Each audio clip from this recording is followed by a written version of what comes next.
बंधुगण गरम दिन बा ग्रीष्म ऋतु रे एते गरम लगी थाए जे प्रत्येक मनीष गरम सही न पारी ठंडा पानी पीवा को पसंद करिथाए। किछि व्यक्ति निजर शोष मेंटाइबा पई फ्रिज पानी पीवा को अधिक पसंद करिथांती, किंतु ठंडा पानी बा फ्रिज पानी पीवा आम शरीर पई विशेषः समान होइथाए।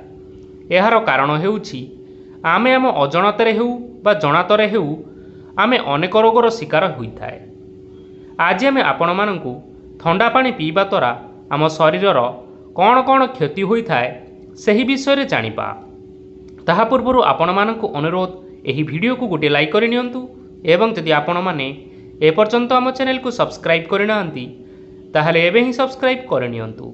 तेबे आसंतु जानिबा ठंडा पानी पीवा फल रे आम शरीर रे रहिथिबा भितरर अंतगुड़िक संकुचित होइथाए।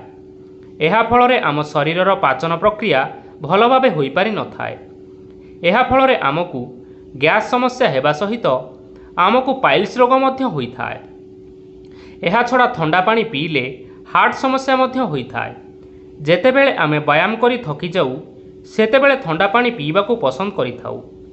एहा फल रे आम शरीर रे हार्ट बीट बढ़िबा द्वारा आम शरीर को संपूर्ण मात्रा रे ऑक्सीजन मिली पारि न थाए। ठंडा पानी पीवा द्वारा आम लिवर रे मध्य असुविधा होइथाए।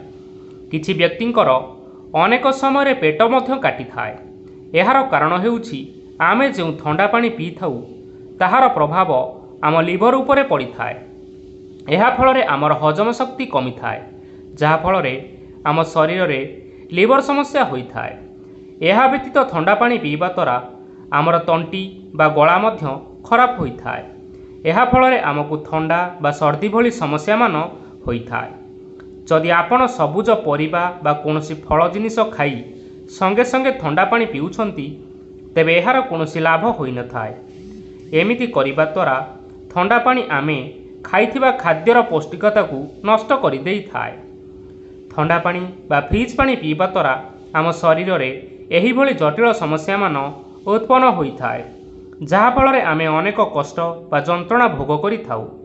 सेथिपई आम समस्तंकु ठंडा पानी पीवा अनुचित। एहा शरीर को किछि समय पे आराम देउथिले मध्य परवर्ती समय रे अनेक समस्या मान सृष्टि करिथाए। तेबे बंधुगण आशा करूछु आपण माननकु एही भिडियोटी निश्चय पसंद आसीथिबो। पसंद आसीथिले भिडियो को लाइक करिबा सहित आपणकर मतामत कमेंट माध्यम रे निश्चय जणांतु। धन्यवाद।